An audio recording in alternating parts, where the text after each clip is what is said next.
Good afternoon. Today is Monday, the 8th of December 2025, just after 1 o'clock. Welcome to UK Column News. I'm your host, Brian Gerrish.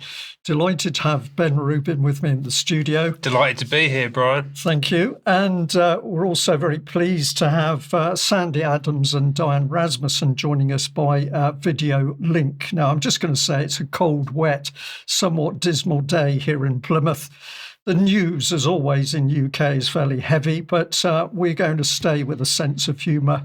And after all, it's supposed to be that wonderful season leading to Christmas, and we're going to try and keep a sparkle in our eyes as we discuss some of the horrors going on in UK. Today, we're going to be having a look really at the Fornethy verdict, Fornethy child abuse affecting thousands of young girls up in Scotland, but it also interfaces with what the government says it's trying to do with child protection at the moment. So there's some interesting nuances there. Ben's going to be having a look at COVID crimes and Operation Tala. Essentially, this is around crimes that did take place during COVID and the lockdown, but now what's coming to light is UK police controlled to make sure that they toe the government line rather than investigate crime. Sandi Adams is also going to be following through with a look at the police, and this will come in from the angle of devolution and the increasing power of mayors, and it's also coupled, of course, with the arrangement of local authorities, where we're seeing the smaller local authorities being drawn into these super councils and super cities. I'm going to be taking a little look at ChatGPT. I asked a question about the trans agenda and was really surprised about what AI had to tell me. And we'll be ending the news today with a look by Diane at the LGBT agenda. And Ben, you've got some comment to make on left-wing policies. So I think this is going to be pretty interesting news. Thank you to everybody for joining us wherever you are in the world. Now, this was the newspaper article that caught my eye earlier this morning. It's the Daily Telegraph. The headline is the important thing. Don't take any notice of the man celebrating his Formula One win, I think that was. But the headline we're interested in is right-wingers branded a danger to children. So once again, we can see child protection powers and organisations coming into the frame to be used to control what people think. And of course, the inference is that if you think right-wing, you're in trouble. Now, on screen, we've got the BBC headline from 2012. The BBC, one of a number of organisations, including, of course, the UK column, that pointed out the disgraceful situation where a UKIP couple, a couple that supported UKIP, had their foster children taken away directly because of their political views. So this is the reality of UK. So-called child protection systems and organisations are actually being used not to protect the children, but to clamp down on political beliefs and political support, which is immensely dangerous. And remember, of course, that as jury trials are smashed to pieces under the Leveson report and Lammy's latest initiatives. While that's happening, we've got the precedent of star chambers, family courts with just a single judge. So, Diane, I'm going to use that as an introduction to your segment here on Fornethy. The verdict came out a few days ago. The women really, really distressed at what the final result was. Yes, thanks, Brian, and hello, everyone. It's great to be here today. Yes, I wanted to report on this Fornethy residential school case, which UK Column has been covering for a number of years now. I attended court both on one day of the witness testimonies back in October, and I attended last week for the sentencing hearing. Just for those of you who may not be familiar with the case, this has been a residential school, which was an operation under Glasgow Corporation and then Strathclyde Regional Council for the years between 1960 and 1991. And the women were abused in all ways possible when they were primary school age. They were from Glasgow and taken up into a very remote area of Scotland, away from their families, and held under the control and the under the state. So they were not in the custody of their parents at the time, which means that there's responsibility through Glasgow Corporation for everything that happened there, and now Glasgow City Council. This teacher, Patricia Robertson or Baxter, was convicted of 18 counts of what they call cruel and unnatural treatment at the High Court Glasgow back in October, and she received her sentencing back in Wednesday last week when I was there. And I will just say that the initial response was shocking. That's the word I can use that's more accurate than anything else. And this is because she only received, despite abusing several girls, convicted of 18 different girls in this trial, and obviously many more over 14 years between ending around 1984, starting in 1969. She had 18 charges of what they called cruel and unnatural treatment of these youngsters when they were primary school age. So I've spoken with 3 women immediately following receiving the sentencing hearing. So I just want to go through 3 videos and we can just hear and see what they went through and how they experienced it. So first, we'd like to speak with Sharon Cruden, who was one of the interviews that Brian has done previously with the Fornethy survivors. I'm disgusted. She never showed any remorse. She denies everything. Not even to apologise to any of us. 3 years probation, what is that? That's nothing compared to what she's done to all these women. And there's more out there. It's just ridiculous. What do you think about how the judge approached it? Because he seemed to admit and say that her crimes were terrible, and then he gave her probation. I was expecting him to say, we're sending you to prison. Yeah, I thought that at first as well. I just thought it was going to go in our favour, for a conviction, for a sentence, but obviously not. So I just don't understand it. I don't. Just because of her age. She's able to have lived her life up to now quite normally, whereas all the victims have had some sort of impact in their life due to her abuse. So it's not fair. It's just not fair. So as we've heard from, this was really actually very disgusting. I should clarify that the sentence was technically 3 years probation, which means that she can't go out between, I believe, the hours of 3 p.m. and midnight. She has to stay at home. She can't teach children anymore, which is kind of ridiculous since she's 77 years old and has been retired for several years. She also has to pay compensation to the 18 victims, which is £18,000 within the next couple of months. And the women that I spoke to who received those, who would receive those £1,000, said they don't even want that, because to them that was just an absolute insult. When we talked in the interview with Sharon, we talked about what Lord Colbeck said, where he was sort of leading up to saying, well, this was, absolutely terrible what you did to the women, speaking directly to Patricia Robertson, that the girls were badly treated. This was over several years. This was very long-term abuse. And so we were all expecting, as we led into it, that there was going to be some element of, well, maybe she'll get sent to prison, but she didn't get it. They were saying that it was because it was like her first conviction, and therefore they would go a little bit more lightly based on what they could do within the scope of what was available to them, according to Judge Lord Colbeck. So let's hear from another lady. This next one is Carol White. I think it's completely wrong. I think she should have been sent to prison. Fornethy Residential School was a prison to those young girls that went. It's not gave any survivors any hope. Survivors should have had hope. Today we should have walked out knowing that she got a conviction. She should be going to prison right now, and she's walking free. She should be sharing the same oxygen as us. 3 years probation and £1,000 for each charge. So that's £18,000. 3 years for years of abuse. Abuse, that was terrible. That the abuse that we suffered. Of course it was. She should not be getting away with it. She should be doing time for that, and she should spend the rest of her life in prison. I really thought the way the judge was speaking that he was about to put her in prison, because he talked about how horrible it was and then he gave her probation.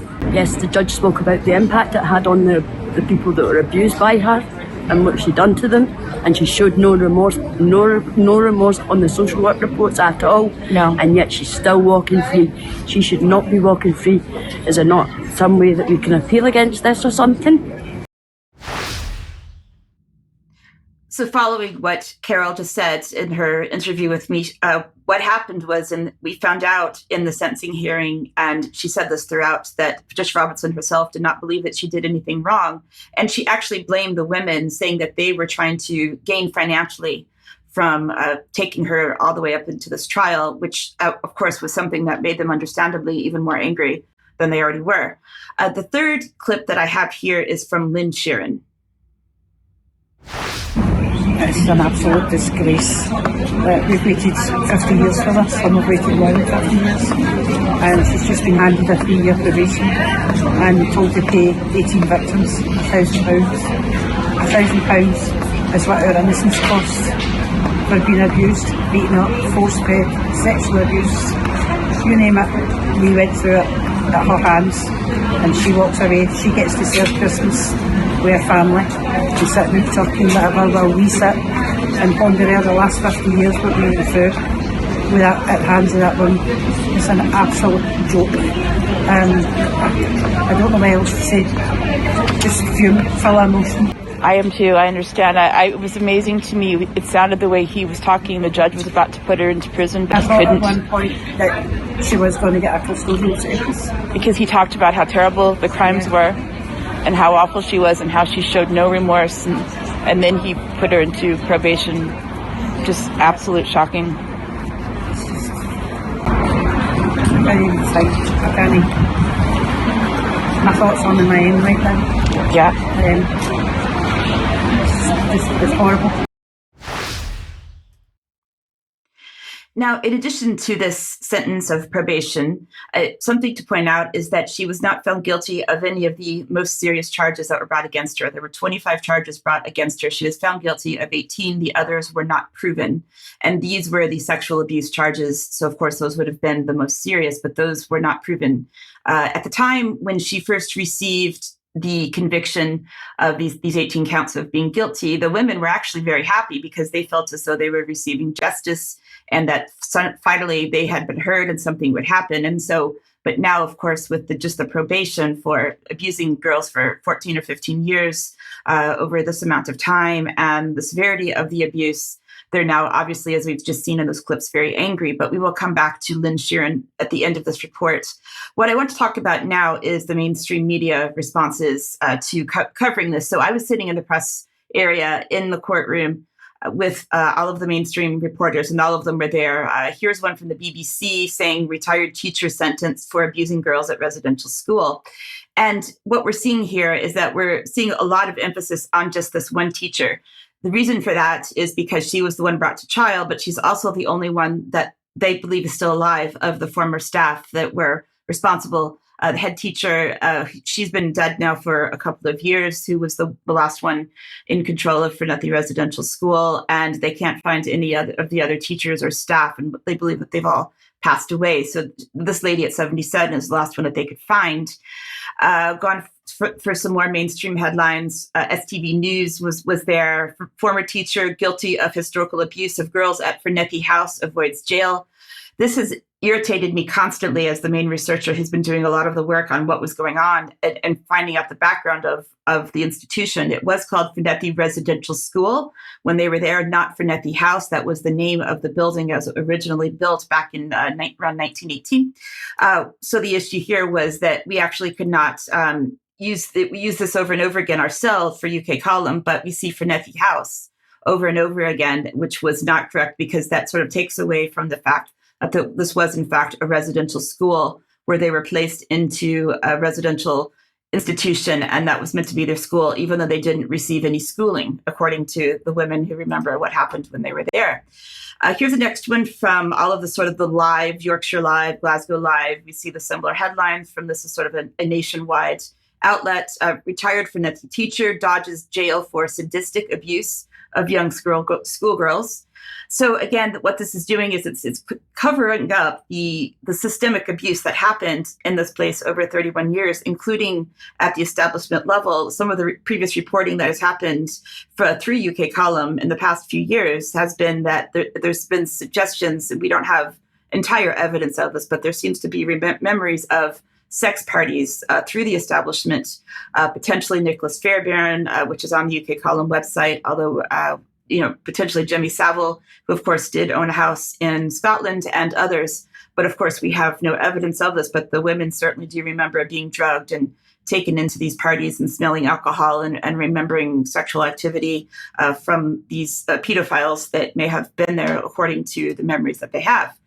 Here's another one, Daily Record, similar thing. Evil teacher who tortured little girls at Fornethy School spared jail. Once again, we're calling this evil. We can't do anything about the other teachers. We don't have any coverage of the other teachers. We're just seeing this word evil. So no one really knows what's going on there beyond this one woman. So we're placing the blame on one woman. Daily Record says woman battered and force-fed by evil teachers. There's that word evil again. Slams decision not to send her to jail. This is talking to Sharon Cruden in this article, who we just saw in the interview that I did with her. See again, decision not to jail evil Fornethy House of Horrors teacher to be probed by Crown. So now the Crown is saying they're going to do an investigation into why or whether or not she can be jailed, sort of appealing the decision because of the extent of the abuse, according to all of the evidence and according to the number of the charges that were put out there and made available. Brian, do you have any questions for me at this point about what I saw at the day in the 2 different days I was in court, or about the sentencing hearing at this point that you would like to know about? Diane, I don't have direct questions, but I would like to make a comment. As I've watched this tragic story unfold, it seems to me obvious that delay and more delay has been the technique used by the establishment to draw the thing out. This to me seems to be deliberate. It seems that the investigation, if there has been a full investigation by Police Scotland, has in fact been very limited. And as you've just mentioned, they didn't get their noses into these reports of much serious sexual abuse of little girls who were at the Fornethy school. And ultimately, we've come out with this very lenient sentence, and we've had very little mainstream reporting. Now, I can't say that this is a cover-up because we just don't have the evidence to put that on the table. But is it something that comes into my mind? Deliberate delay, a really weak investigation by Police Scotland, and then you pin everything onto one very elderly member of staff who becomes the sole focus of being a bit cruel to the girls. This to me seems a cynical cover-up by the establishment, but that's just my personal opinion.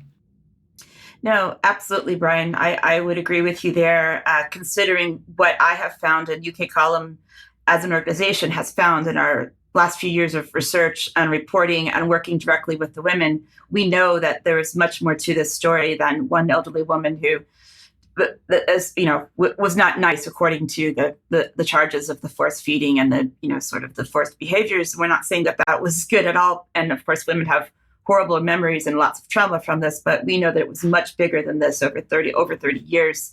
I would encourage people to look at our reporting. We have an entire portion on our website dedicated to all of the interviews and articles and news reports that we've done for Fornethy Residential School over the past few years.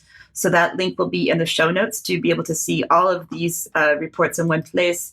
And just to say that we have developed a good relationship, both working on a friendship with these leaders of this group over the years. This was me the night before the sentencing hearing. This was last Tuesday evening in Glasgow. I had dinner with Lynn Sheeran and Sharon Cruden, who we just heard from, who have been 2 of the amazing, strong, brave leaders through this group over the past few years, and I've got to know them as friends as well as survivors. And so we had a nice meal the evening before. And I just want to end the segment with the second half of Lynn Sheeran's interview and what she had to say about UK Column and the work we've been doing with them. This is definitely not the end. This is the beginning for us. So the fight on will get harder and stronger So you see a lot of women here today. Yeah, there's a lot of women here. The court was packed. Anger and emotion, so it's just, I don't know, we'll go now and we'll decide what we're going to do next.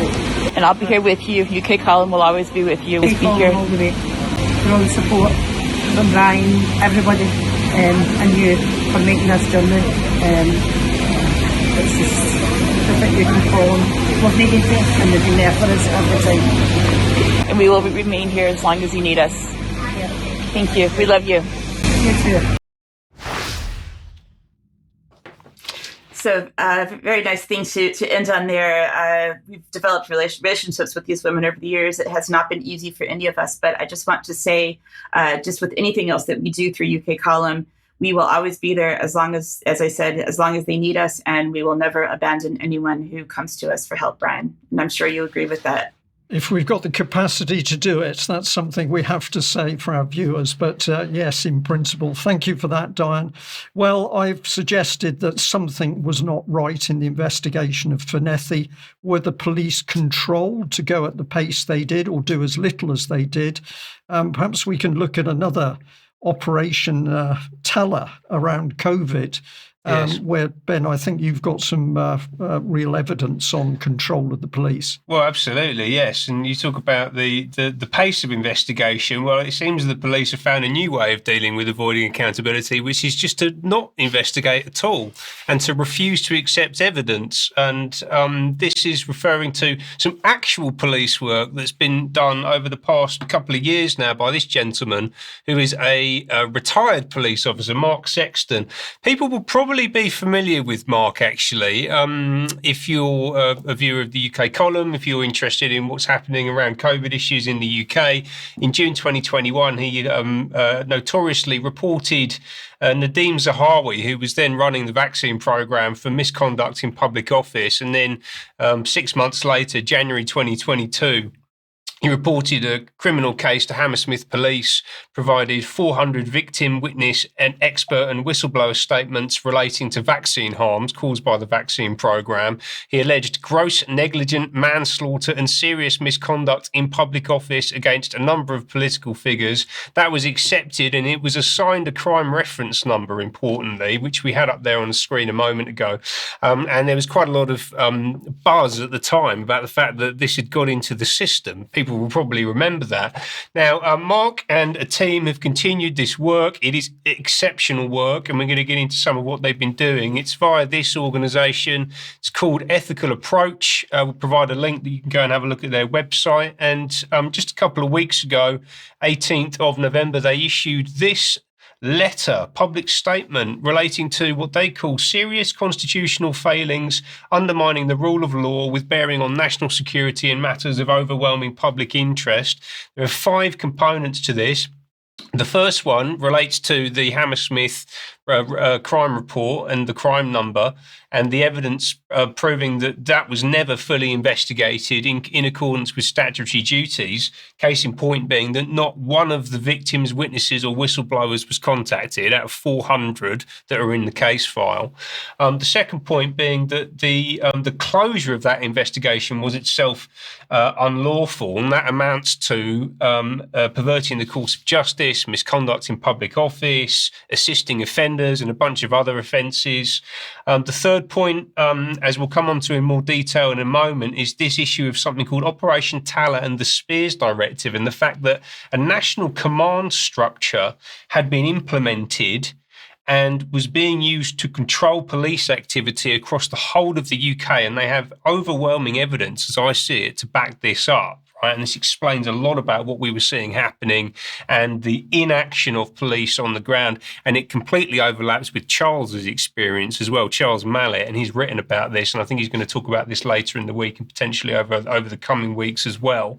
And this all amounts to what they describe as constitutional collapse, essentially. I mean, I think you used the phrase last week, Brian, that we have no law. And I think that this is more evidence of that. Last week, it was in relation to the fact that government officials can commit crimes. Well, here we've got the police won't accept evidence of crimes. So there's the other side to that coin, I guess, in some ways. And what Sexton and Ethical Approach are demanding is that the record is set straight, and in particular that this issue around police not accepting evidence is addressed, because the COVID inquiry has repeatedly confirmed that criminal conduct falls outside of its remit and that criminal conduct needs to be reported to the police. And when people have done that, the evidence has been refused. Right, which is standing in the way of any kind of constructive investigation happening. All of this was sent to this mob. So we've got the array of the top legal apparatus of the country here. I won't read out all the names, but you can see who we can see on screen here. Mark Rowley from the Met, Lammy, Richard Hermer, Attorney General for England and Wales. They received this. It was sent recorded delivery so that we know that it arrived with them. And what do you think happened, Brian? Nothing is what I think happened. Nothing. Yes, it was roundly, let's get that back on screen, ignored. They ignored it completely. So 2 weeks later, you gave them a bit of breathing space. Have a look at this. Come back to us. No response. So Mark Sexton and team have issued this second letter, which is the evidence supplemental to constitutional correspondence issued on the 18th of November. And essentially the summary of this is that the system now appears designed not to protect the public from harm, but to protect the system from the public, which sounds about right to me, actually. I think that that's pretty much... Great quote, spot on. Yeah, indicative of everything that we talk about on a weekly basis. And essentially what we're looking at here is the idea that the police showed no independent professional curiosity in determining whether serious criminal offences have been committed in this period of time. The only consistent tactic used was to shut every report down and prevent crime numbers from being issued, to stop this stuff from getting into the system. This was all being controlled centrally by the National Police Chiefs Council, something called Gold Command, which is the top level of gold, silver and bronze command structure that was put in place around Operation Tala. And essentially this is not independent policing. It is policing functioning as an extension of the executive government establishment operating to shield itself. Right, we've got a short clip now of Mark Sexton introducing the body of evidence. It's all there. We said we'd make it available. Here it is. There's no denying it. It's not conspiracy theory. It's not tin-foil hat-wearing lunacy. It's not far-right propaganda. It's not made up. This is all factual. It's all evidenced. It's their evidence. It's their replies. It's their FOIs. It's their statements that they gave to the COVID inquiry. It's all of our interaction. It's fully documented with emails and with videos and newspaper links.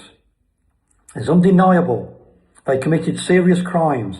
They prevented the people of the UK from seeking remedy and redress as victims of crime. Thousands and thousands of people have been let down. This is disgusting, it's unlawful, unconstitutional, and they have committed very serious crimes in public office across the board. We'll provide a link to the full body of evidence. It is overwhelming.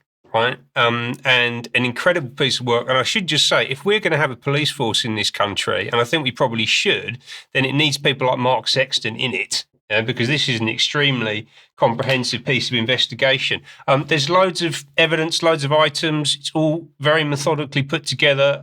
There are a couple that jumped out at me that we're going to show you now. The first one is this video clip showing police on the ground refusing to accept evidence under a directive from someone called Alan Spears. On both occasions, we're wanting to hand in very serious witness statements. Is this papers in relation to vaccinations? Yes. No, it's no. This is what the appointment's about. No, but more than that. More than that. Alan Spears, listen to me. Assistant Chief Constable Alan Spears has issued instructions to the Police Service of Scotland that we are not to take any requests of this matter. We are not to deal with it. Okay, that is the official police. Who's made that? Assistant Chief Constable Alan Spears. Right. Well, when you need to speak to Assistant Chief Constable Alan Spears. I've had my instructions from him. Okay? Wait a minute. One person speaking. Right. Let's make an appointment to speak to the person that's calling the shot, so you're not allowed to accept any witness statements. Phone 101 and asked to speak to Assistant Chief Constable Alan Spears. When did they make this? First, January 2022, he gave that instruction to the whole of Police Scotland, okay, when this first started. This is witness statements which Alan Burrell asked me to get. Right. This is names and addresses. Well, you're going to have to wait until Sergeant Burrell comes in later. Can I say, this is witness statements. This is important. This is witness statements from the COVID-19 inquiry. It's from the COVID-19 inquiry. Can I say, Ben, just astonishing and beautiful, because the evidence is there in our faces as what's going on. But I think I am correct in saying that it's the duty of each individual policeman to investigate crime, and therefore by failing to investigate crime, two police, I think I could see in that video, they are both now complicit in the crime because they failed to take action on their own account. They were only following orders, Brian. Yes. And they were following orders from this guy. Let's get him on screen. So that's Assistant Chief Constable Alan Spears. And that on the right is the Spears Directive, which was issued. This is part of the evidence file. So this has come from an FOI request. And this relates to what he describes as intimidation of staff and volunteers in the vaccine centres, right? So this is how they position it. And he says that should any officer or member of staff be approached or contacted by people requesting assistance in line with any of the above, this supposed intimidation, then these requests should be rejected. While we continue to uphold individuals' rights to freedom of expression and to protest, this must be balanced with the rights of others, keeping the public safe, preventing crime and disorder, and seeking to minimise disruption. And he says, finally, none of the type of behaviour outlined above should be considered as protest activity. So these aren't protests. This is not legitimate protest. Obviously, that would have to relate to BLM or something like that, if you remember what was going on at that period of time. Another piece of evidence from the file was this, which I rather enjoyed. So this came from an initial inquiry from Full Fact, who actually opened their question to the police saying, I am a journalist at Full Fact and I'm getting in touch as I'm looking into the false claims. So they've already established that these are false claims. Apparently they need that to be confirmed. I'm not sure that's journalism. And then further up the email train, they've confirmed that we have not been formally recording numbers of attempts. And it would appear that the guidance to not record has been a success. So we've managed to squash this by not investigating crimes properly. This is damning, absolutely damning. And Full Fact is now drawn into. Oh, absolutely, yes. I think we should probably get in touch with Full Fact and see what they think about this. I might do that after the news this afternoon. This links, by the way, just to wrap up here, directly back into, by pure coincidence, the past 2 weeks of reporting that I've been doing around this organisation. If you remember the Forward Institute, this sort of common purpose type entity that's appeared, that's overseen by Sir Anthony Saltz, the former exec chairman of Rothschild & Co., and the CEO of this Forward Institute is this guy, Adam Gradecki, who is a World Economic Forum global shaper, their under 30 network, and also as a governor of Arc Academy, working for Paul Marshall. And I spoke last week about Ian Cheshire, his relationship with Charles III. And also, the week before that, I spoke about this chap, Martin Hewitt, CBE, who was the chair of the National Police Chiefs Council during 2019 to 2022, I believe it was, when this whole thing was happening. And you can see a photo of him here. This is back in 2019 at the National Policing Board. And this was where Bojo, back in the Bojo days, the first meeting of the new National Policing Board marks the start of a new partnership between the police and the government. And he was telling the truth there, because they are working in partnership. They're not working in order to ensure law is operative and enforced. No separation of powers whatsoever. No. Right? And just, look, that was just 6 months before the whole COVID thing kicked off. I mean, what a coincidence, eh? And that guy Hewitt, as I mentioned a couple of weeks ago, so he's now running the UK border. So since October 24, he's now the Border Security Commander at the Home Office. So goodness knows what he's up to over there, what he's overseeing and what he's doing and not doing, importantly. Just as a final point, the Operation Talus structure landed with me because I've been reading some stuff over the past few days about Kabbalah systems theory and how this is being used to drive the global transition. And the structure, gold, silver, bronze structure of Operation Tala, led by Martin Hewitt, deployed in this instance, maps perfectly to the cognitive, emotional, behavioural and decision-making action layers of the Kabbalah system theory modelling framework. And I wonder if that's a coincidence too. I'm sure it's just a coincidence, Ben, but thank you for that really excellent and really concerning report. Now let's bring Sandi Adams in with the news today. Sandi, welcome. And you are taking this a stage further, because whatever Ben has shown the public about control of the police in order to do the government's bidding, there's more of this coming under devolution. Yes, absolutely. And good afternoon to Brian, Ben and Diane, and indeed everyone. Yes, I mean, over the last few weeks, something quite disturbing has been happening across England, and it hasn't really been picked up much by the mainstream media. And it's about the local council elections that have been cancelled, and some of them have been cancelled till 2028, which is, it's unconstitutional, it's undemocratic. And ministers have announced that the elections in Greater Essex, Norfolk, Suffolk, Hampshire, the Solent and Sussex and Brighton will be held in 2028 rather than 2026, because they were already put back from 2025 to 2026. So the government argued that areas need more time to complete the local government reorganisations before the votes can proceed. Now, this is because they are completely re-engineering the whole structure of governance in the UK. And what they're doing is that they're trying to get ready for, combined authorities and the devolved, the whole devolved, combined and unitary authorities, which then turn into mega regions, which is what we're looking at. So basically, the UK devolution to climate-aligned local authorities is what we're looking at, and how this is being done through the Covenant of Mayors for Climate and Energy, and they're reshaping global governance. So I've got a slide here from the Guardian. And can we have the Guardian slide? Yeah, here we go. And it's really about Richard Tice is there saying that it's cancelling democracy, and the Guardian and obviously Richard Tice agree with that. So, and it is. I mean, we're finding that democracy is literally being cancelled, and this is something that we're seeing a lot now. If I look, if you look at the there's two major acts that galvanise this plan. It's been a very long-term plan. And the first one is the Cities and Communities Act of 2016. And that came in, and I've put all these in the show notes, so do look at them, because you can see clearly how the governance is being structured and taken away from Whitehall and given to these global or metro mayors, as they call them. And the next one is the English Devolution and Community Empowerment Act of last year, 2025. So they devolve power from Whitehall to the regional mayors with governance over transport, housing, planning, net zero infrastructure, energy systems, but most interestingly, police and crime commissioning and fire regulations. Now, why does this matter? Well, it matters because under, UK mayors gain strategic power over net zero and infrastructure.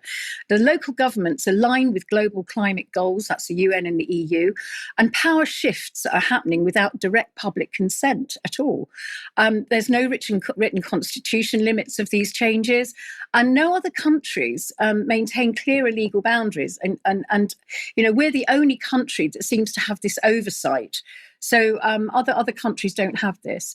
So I'm looking at the moment I've got a slide here from the Association of Police and Crime Commissioners regarding the transfer of police powers from Whitehall to the metro mayors, and it's clear that they are literally handing over the whole of police and crime commissioning from our normal government to these metro mayors. So what we'll see is things like enforcement of clean air zones, low traffic neighbourhoods, through integrated transport police strategy, smart city policing linked to regional digital and data sets. Now, this is where we see, behavioural compliance strategies, nudging and fines, more surveillance, and this is all tied into a regional policy. So we've got crowd control as well, and protest management aligned with Mayor's climate or development agenda.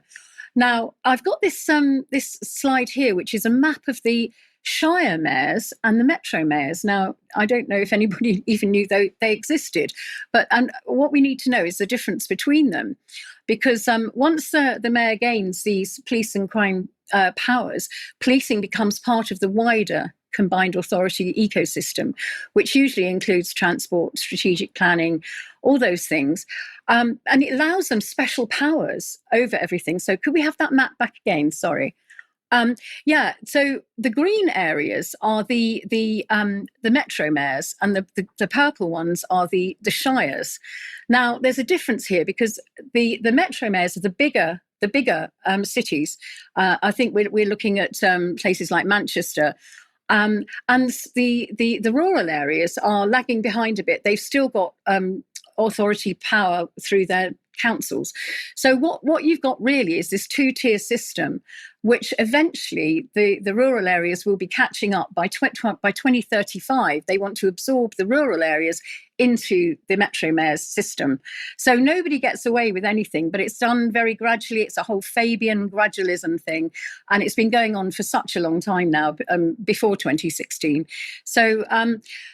So I just want to look now at the Mayors for Climate and Energy, the Global Covenant of Mayors for Climate and Energy. Now, this is where it's all coming from, and the C40 cities, but I'll get onto the C40 cities later. The Global Covenant of Mayors for Climate and Energy was formed in 2016 by merging the Compact of Mayors and the European Union's Covenant of Mayors. It's a worldwide coalition of city leaders committed to tackling climate change by pledging to reduce greenhouse and gas emissions. And the initiative highlights the role of cities in climate action. So really, it was launched in 2014 by Ban Ki-moon and Michael Bloomberg, the former mayor of New York. And it unites city mayor networks such as C40 Cities, which is the climate leadership group, ICLEI, and the United Cities and the local governments and the UN Habitat. Now, over 12,500 cities and local governments from 144 countries are involved in this, representing more than 1 billion people. And they've committed to this compact's goals. Now, ICLEI is interesting. It's the International Committee of Local and Environmental Initiatives, and it was created after the Earth Summit in 1992 to bring Agenda 21, which is now Agenda 2030, from global to local. And it was brought into every single town council in the UK just after the Earth Summit in 1992. And that is why we've got all these climate policies. So it's all been a long-term plan. Now, so the Global Covenant came out of the C40 cities. Now, let's have a look at the C40 cities. They are the climate leadership group. It's a network of nearly 100 major cities committed to addressing climate change and advancing the goals of the UN's Agenda 2030, Paris Agreement. So it brings together mayors and city leaders to collaborate on cutting urban emissions. Now, this is all heavily backed by, the Bloomberg Philanthropies, the World Bank. They're all involved. ICLEI, the World Economic Forum, the UN bodies, and the C40 cities pledges to implement policies that align with global targets, climate targets. Now, this is the timeline that they have for this devolution. By 2028, England, mostly operated by 10 to 15 minute powerful metro mayors. And by 2030, the remaining countries are folded into the city region structures. So first of all, you get the metro mayors, and then the shire mayors, as they call them, will be suddenly folded into them over a period of time between 2030 and 2035. And the traditional, the traditional district model becomes redundant. So it's either symbolic or it's phased out entirely. And this will effectively end the shire governance system. So everybody will be under these mayors. Now, this is really worrying, because what it does really, and it will inevitably result not only in convergence of digital mapping and all the things that we don't want and control of the population, it'll also double down on ULEZ fines, surveillance, We've got another side, surveillance and the banning of autonomous forms of heating, like wood-burning stoves, CO2 taxing, retrofitting, and ultimately climate lockdowns. So we've really got to look at this for what it is. I mean, this is all being implemented. It's not local empowerment. It's the mechanism that the UN uses to implement Agenda 2030 and at city region level, bypassing national parliaments. And it fulfills all these goals, the 17 goals, particularly SDG 11, 16, 17, 13, 7, 8, 9. So a lot of the goals. Now, why does this matter? Because the UK mayors gained strategic power over net zero infrastructure. Local governments align with global climate goals from the UN and the EU, and power shifts are happening without direct public consent. There's no written constitution limits to these changes, and other countries maintain clearer legal boundaries and oversight than we do. So this is what we're seeing. We're seeing this overreach, really, in policing police powers, because as soon as we let go of Westminster and these mayors have control over policing, we've lost democracy completely. So, Sandi, thank you very much, and amazing how that dovetails in with what you were taking us through, Ben. A couple of comments that occurred in our chat box while you were talking, Sandi. One person said one mayor to rule them all, and the other one was talking about fiefdoms, and this, of course, is exactly what it is, a fiefdom under these all-powerful mayors. And the important thing which you've identified is this, of course, is not UK policy. This is coming in from the global governance system, the UN, and the powers above, particularly the financial powers. But we'll continue to stay on the case, and I'm going to say the UK column is unique in putting out the real news that's happening 3 times a week, as opposed to talking about what the state-controlled policy direction is as to what's supposed to be happening. Now, if you like what we do, if you're watching from overseas but you're not fully on board, we need your help to be a paid-up member of UK column to keep us going. We can only, sorry if we just come back one here, we can only do what we do with your financial help, and we do need your subscriptions on a monthly basis to keep us going, more importantly to expand. So if you're not yet a full part of the team, please consider doing that. You can also, of course, make a donation or make a purchase through the shop. That's the website click button to find more information. So please, if you're watching from UK or overseas and you're not yet on board, click that blue button and join us. Now, the material we're putting out is increasing. Tonight, we've got another germ warfare edition with Andrew Kaufman on germ theory versus terrain theory. We've also got the Silk and Steel podcast tonight at 9 p.m. Did the CIA kill Malcolm X over his ties to China? That'll be a fascinating discussion.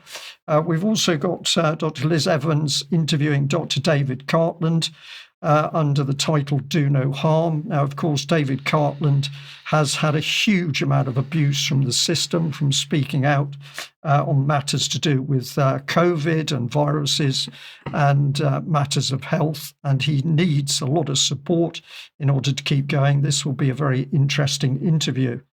Now, also very importantly, for Thursday, the 11th, we've got the UK column Skripal and Novichok event, what didn't happen. You can get onto that via Eventbrite. Details are on the UK column website. There are still places available. We're very keen that people in the Salisbury area or environs attend, because, of course, it was a matter that affected them very deeply. So if you've got friends or relations in the area, how about getting them along and making this a very special event? Now, this is Sunday, December the 14th. We've got UK column streaming 9/11 Truth Today. This is having a look at the 9/11 Truth movement and what sort of state it's in the present time. If you go onto the UK column website, you can find full details of how to log into that. And then short time afterwards, the The video of it will be available on the UK Column website as well, but that's a stream that you can join if you go to UK Column. Now, also on Sunday the 14th, I will be joining Common Knowledge, and we'll be having a look at what's happening in the country. I'll be joining by Zoom link, and this is going to be quite an interesting experience, having I hope, a light-hearted chat about where we are in the world. And finally, I just wanted to say in London on Saturday, the 13th of December at 1 p.m, Portland Place, there's a mass and non-compliance protest, I beg your pardon, about digital ID. So that's a very important thing to get along to. Now, let's move on to the subject of AI, something that I regard as very dangerous, but I'm also extremely skeptical about. Of course, it advertises itself as an AI revolution, but I think we should beware that AI revolution. And I just wanted to share with you today very quickly a little bit about my relationship with Chat GPT when I asked a question about the trans agenda. Because it appeared that AI had great difficulty coping with what was really a simple question, because straight away ChatGPT hit me with there's no evidence of any transgender agenda created by a person, group, or organization. The phrase is not a factual or scholarly term. And it basically laid into me for daring to ask about an agenda. Now, the word agenda in my head was a very simple one. I wanted to know what was happening and what the agenda was. But this led to some pretty interesting discussion by this so-called intelligence system. So it began to say what it regarded as true. Transgender identities have existed across cultures and throughout history. And then it got on to the fact that apparently it's not true. What is not true is that there is a central creator or a mastermind or a coordinated agenda trying to impose transgender identities. Now, I rapidly challenged ChatGPT on this because it had told me in an earlier communication that data on the trans agenda really only went back to about 2002, and before that, very little existed. So when I challenged the AI system on how it could make these claims when there was no previous data, it suddenly started to get a bit wobbly. And it told me, to my, I'm going to say delight, you're right. My initial reaction was biased.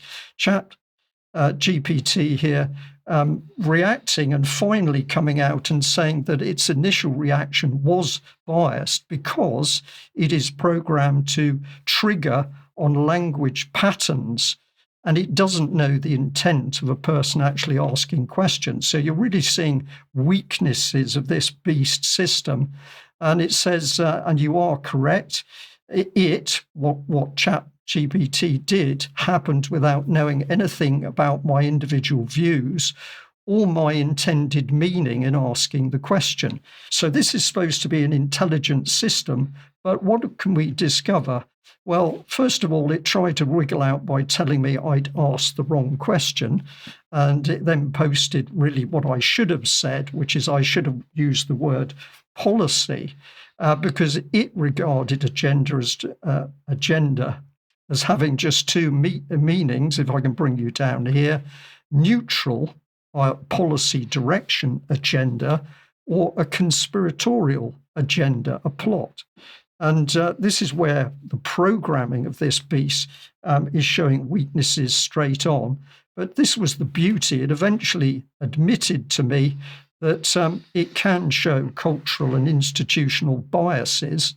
And this has come about due to its training data, its reinforcement learning examples, the assumptions of my creators, the AI creators, safety rules, And here it starts talking about bias towards avoiding conspiratorial interpretations, bias towards certain respectful language norms, bias towards institutional consensus, bias towards risk-averse interpretations of controversial topics. So the idea that this AI system is not biased, it is happy to tell me itself that indeed it is fully biased. And I'll just run through these last slides very quickly. But it then attempted to get the moral high ground by saying, let me answer your question directly, factually, and without spin. But it had already put spin on the whole dialogue it was having with me. And when I delved into who had actually, who had programmed ChatGPT in order to have the bias, it was very reluctant to tell me. It talked about privately run research lab, and I needed to put a lot of pressure on this system in order to get it to actually tell me who the real people were behind it, and it finally listed the founders, and with more pressure it was happy to tell me where the money came from, and with more pressure it again stressed that it could not claim that its programming was free of bias. And this is the two arguments here. You're right. I cannot know the private intentions, beliefs, or inner thoughts of the people who built or trained me. Beg your pardon, let's just pop back here. And finally, it says, therefore, I cannot claim my programming is perfectly free of bias. So that's the system telling you itself. Contrast that report, sorry, let's just follow through again here, with this report by BBC Sport. Now, this was about nastiness in social media causing problems for Manchester United. And the manager, Rubin said he'd had so much hate on social media, he'd have to sort of take refuge by not watching any of it at all. He also says he doesn't watch the news, and I think he's talking about the BBC News. But if we pop that one back on screen, buried in the BBC article was a little comment here. It says, the analysis in BBC's investigation was conducted with data science company Signify. Now, Signify, I don't think, is a data science company. It's another AI company. And I think it's reasonable to say we can assume it might be as biased as we've seen with ChatGPT. So here's what it has to say, Signify has to say about themselves. It's about issues, not individuals. But this one's for you, Ben, in particular. Our mission for Signify is to show how AI and big data can build social empathy and inspire better products and policies. So this is using AI in order to skew people's beliefs and opinions, to reframe them, to follow the very governmental biases that ChatGPT has declared now fully, has declared to the public at large. A lot more to talk about on that, and we'll deal with some more in UK Column Extra. Diane, let's just bring you in here because I asked about the trans agenda, which is definitely real. You've got a little bit to say on LGBT matters.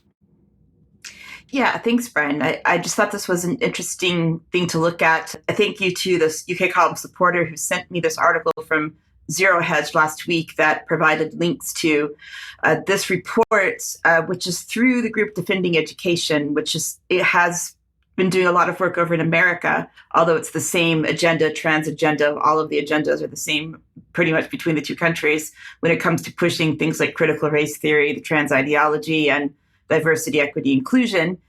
So this organization produced this set of handouts that is being distributed through the National Education Association, which is the largest union in America for educators. And this has a range of things, including a pronouns list, which we see here on the screen. It's only got 3 sets of pronouns, which is actually a very small number. If you look at most trans ideology documents in sort of showing school teachers what they should be familiar with and what they should be able to be using. One set of pronouns could be she, they, could be he, they, could be sie, them, sir. And I think, there's, dozens of genders, I think 72 or whatever number they come up with. They all have different sets of pronouns. It's actually quite restrictive based on some things. But when we look further into the handout, which I took some more time to look at, the entire set of training material looked at a range of things. The title of the report is called Advancing LGBTQ plus Justice and Transgender Advocacy. So we're seeing here they're pushing this trans ideology, which ChatGPT apparently seems to struggle with, according to Brian's investigation. This was 58 pages of looking at the trans ideology, the so-called justice, which, considering what I've been doing with the Fornethy survivors and other abuse survivors, it actually seems to be very concerning to me, so that for those of us who have experienced abuse in our past, regardless of who you are, what kind of abuse it is, that seems to be, as we've seen with Patricia Robertson, not necessarily as important as making sure that we're using the right pronouns for people who somehow believe that they are able to change from male to female or binary or female to male or whatever they think they want to be doing. So some of the things also that was included in addition to this pronoun guide was some information from Cornell University. They have a transgender guide to transitioning and gender affirmation in the workplace, telling people how to transition at work, explaining a transgender inclusive health insurance plan, which is concerning in America because most people can't even get basic things done, gender-friendly toilets, voice and communication modification program. So if you need to sound more non-binary or more masculine or feminine. They talk about HR guidelines. So our favorite department, Human Resources, workplace transition plan, and how HR representatives and supervisors can work with a member of staff to transition as they feel comfortable to do so within the workplace, which is interesting considering that people like David Cartland and myself and many others have been canceled by the people related to HR departments because we were not holding the right views, essentially, which is what happened to me and to many others who are experiencing this in academia and other places in the moment. They have a level of expressions of oppression, which talks about different types of oppression and expressions of oppression exercise that staff have to do when they attend this training, looking at different types of bias and what we need to do to achieve social justice through critical race theory, which is essentially the destruction of what exists currently in society. There is also a report from the Transgender Law Center that is written for transgender youth, so to speak, called Building Our Queer with a Race, Class, Gender Narrative, which says, for example, along many other things, we should say our genders or genders, be plural, instead of just gender, singular, because pluralizing genders enables greater agreement with our worldview and helps activate more expansive attitudes towards our genders, plural again, and transgender people. So I just wanted to highlight this because of what you were doing, Brian, but also just to show the sort of the hypocrisy that's going on in the world right now, that we're supposed to make these people who believe they can somehow magically change their sex despite Supreme Court rulings and so on. But then we see true abuse survivors who have been through horrible crimes in their lives and they cannot get justice, but we're supposed to provide justice for the people who decide that they are able to do this and want to do this, Brian. Diane, absolutely. And we can be sure that the AI trainers, the people creating these AI systems, are absolutely going to be introducing that bias into the systems in order to keep pushing this agenda. And as we've seen on the BBC today from Australia, bans on children using social media. And of course, whilst there is some terrible things on social media which children shouldn't really be seeing, of course, what we can now see coming through the pipeline is stop the children having a different source of learning to the mainstream agenda, and they will then become young adults with absolutely no concept that there's any other form of fact or truth but that which comes from governments, AI systems, and the BBCs. We'll do more on this in extra, but let's finish with a little bit of a wry look, Ben, at, well, what is it? Is it the Looney Left or something different? Yes, well, we've talked a bit about Zach Polanski recently, the new leader of the Green Party, but he's not the only left-wing firebrand on the block. Let's have a listen to Zara Sultana talking about nationalising the entire economy. the status quo in this country is broken. We are the second most unequal country in the OECD, second to the US. We have rampant inequality, so things have to fundamentally change. And when I talk about nationalising our economy, I'm talking about the commanding heights of our economy. I'm talking about the utilities, energy, rail, buses, telecoms, mail, which are wildly popular with the public. But we also have to look at other forms of democratic ownership in our economy. That means workers' cooperatives, that means community land trust, that means public banking, that means a national welfare, a wealth fund that workers and our communities control. So do you mean that a corner shop or a hairdresser is going to be run by a workers' committee?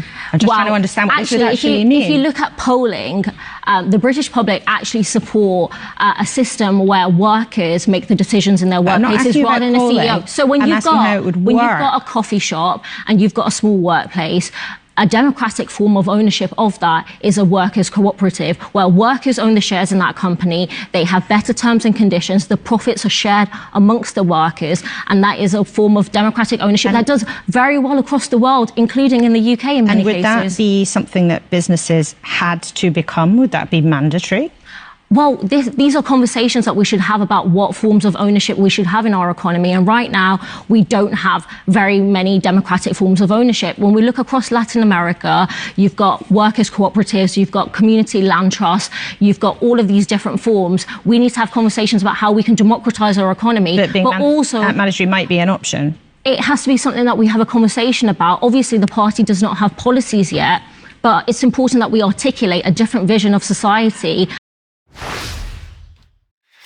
Well, there you have it. Democratise the economy. I know. What does that mean? We'll talk about this in Extra. Yes. But you've got another one, haven't you? Let's end. We do, yeah. Well, we'll talk about it a lot more in Extra. I think the main thing for me with her, this issue generally is that she's half right and half wrong. What she's right about is that there are gross levels of inequality and there are things that need to be changed in the economic system. What she's wrong about is what we should actually do about it. Big question with Sultana and your party, which she's the co-founder of, is can we possibly trust these people? I mean, she's done some extraordinarily disruptive and out of control things over the past few months in terms as relates to the management of your party, her party. But also we then end up seeing things like this coming from the Your Party conference over the past couple of weeks. Have a look at this. My name's Claire. I'm from Dartford, Your Party. I'm also a member of Socialist Alternative. I want to speak for the name Our Party, not because I think it's a particularly good name, but because I think this should be our party. And the reason why we're having this debate now on the agenda, when we've been given 4 options, none of which were particularly popular as far as I could see, is because there were amendments that were submitted by hundreds of members all around the country, which talk about the issues which people on this conference floor wanted debated, amendments which have been silenced because they call into question an unelected clique who have been brought in and who have been doing damage to this party. Earlier, we heard discussion about the potential damage, the Red Scare of left-wing groups, of the people who have been on the streets, building front.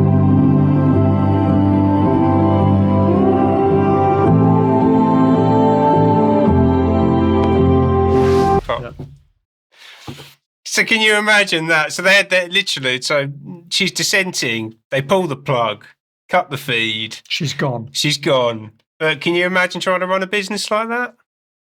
We'll talk about this in UK Column Extra. We must end today's news. I think it's been a really important news. Something very, very dark and controlling is installing itself in UK. We need to see it. We need to identify it. We need to call it out. We need to keep a sense of humour. And we need to ridicule these people because ridicule is a powerful weapon. We're going to end today's news there. If you're a member of UK Column, please join us in a few moments for UK Column Extra. For the others out there, UK Column News will be back at 1 o'clock on Wednesday. See you then. Thank you. Bye-bye.